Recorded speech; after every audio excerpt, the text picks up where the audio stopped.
Could we see Cthulhu in the MCU? It's more likely than you think. These are our big predictions for Marvel's upcoming slate of films and shows.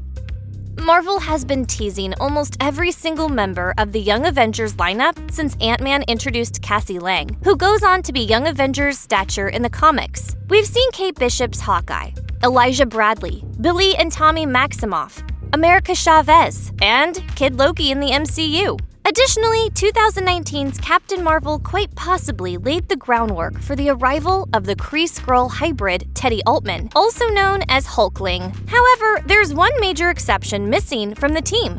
We've yet to meet Iron Lad. In the pages of Marvel Comics, King the Conqueror has a shocking blood tie to the Fantastic Four. He's a descendant of the Richards family, and Iron Lad is a child-aged Kang. Courtesy of his future self, Iron Lad receives a tour of his villainous future, inspiring him to unite the Young Avengers and prevent his own destiny. For the Young Avengers to come together, we're looking for something big to happen before Avengers Kang Dynasty in the MCU's Phase 6. Ant-Man and the Wasp: Quantumania could definitely provide a springboard for the right kind of variant to emerge. With variants now in play courtesy of Loki and Doctor Strange in the Multiverse of Madness, the confusing time travel aspect could be laid aside in favor of a kid ready to change his sacred timeline. Just wait till you meet my variants.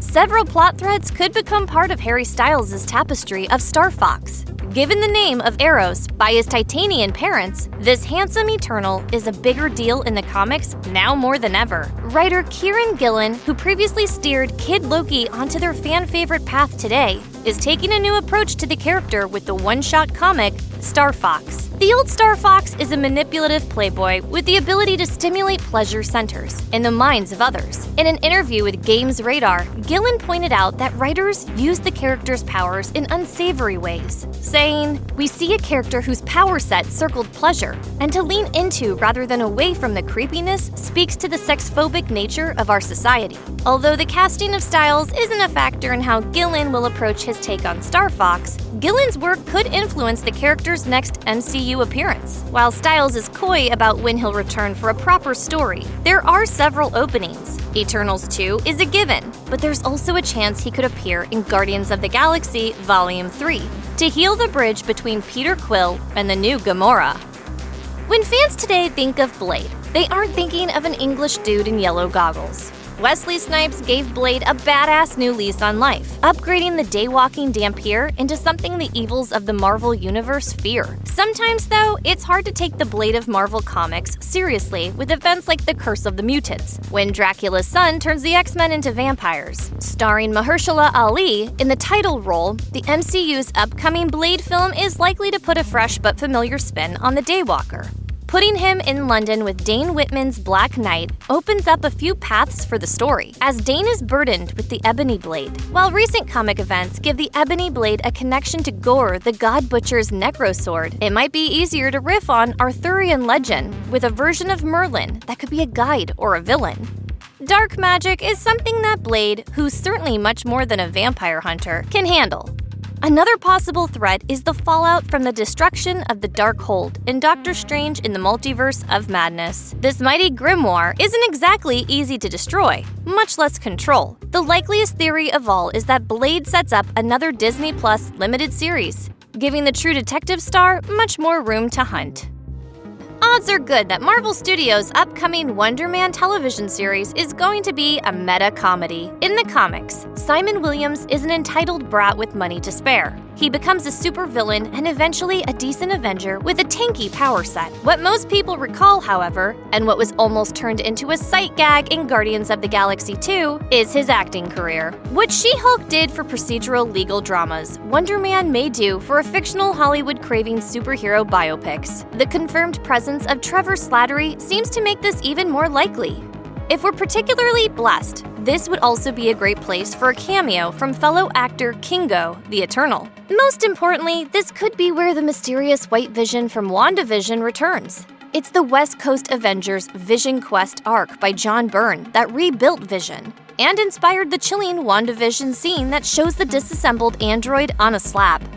Byrne's story focuses on Vision finding his missing humanity. Wonder Man originally provided the baseline for Vision's mind, but now he refuses to help. In the MCU, the White Vision might turn up in William's life, looking for pieces of his ship of Theseus, in the mind of a flawed actor. I have not retained memories. But you do have the data. It is merely being kept from you. Black Panther: Wakanda Forever is going to hurt.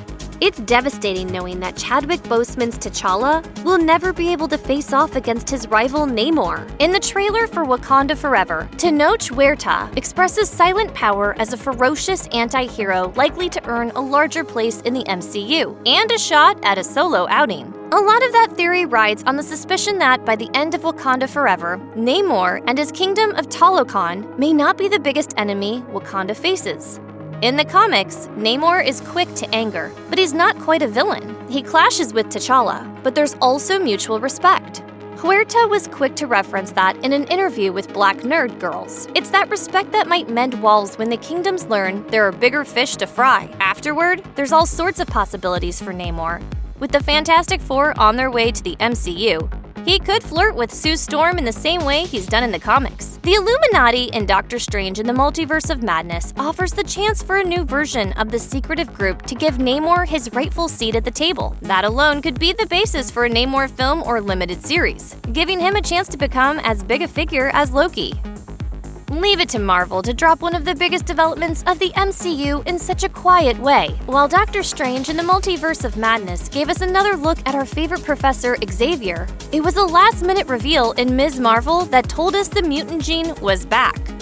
But that opening and a quick gag about a bar-brawling Wolverine and She-Hulk allows for something the X-Men haven't had in a long time, a fresh start. While still unconfirmed, the rumors of Giancarlo Esposito as Xavier suggest Kevin Feige is looking at a middle-aged take on the leading X-Men. That would set the tone for the MCU's take on the Mutant Academy, a grounded and confident place for those willing to learn.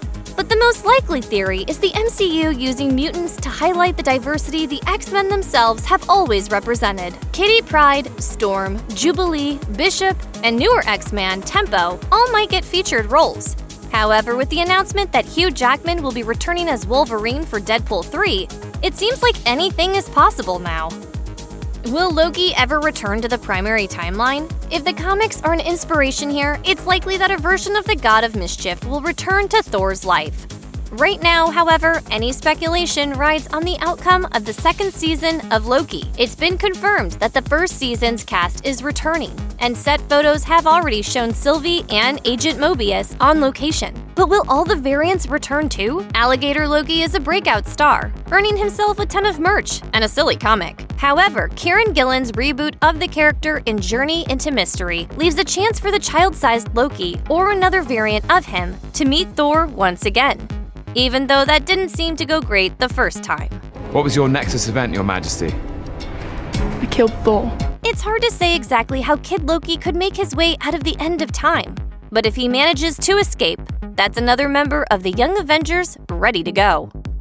Set to be introduced in Wakanda Forever, Riri Williams, also known as Ironheart, is an engineering genius on the level of Tony Stark. Her first comic book appearances were in Invincible Iron Man, where she received her superhero stamp of approval from Stark himself. In the MCU, she may be a recipient of the programs Wakanda set up at the end of Black Panther. But Riri is already confirmed for her own series, Ironheart, and so far, the biggest mystery is her villain. Anthony Ramos of Hamilton fame is set to star in Ironheart, although his role is unknown. There are set photos that imply he'll be portraying one of Marvel's darker villains. In the past, the MCU has pulled some big swerves, and if Ramos is playing the Hood, then the Disney Plus series might be building to a war between kingpins. The Hood, armed with demonic artifacts and a connection to Wilson Fisk, has big ambitions in life.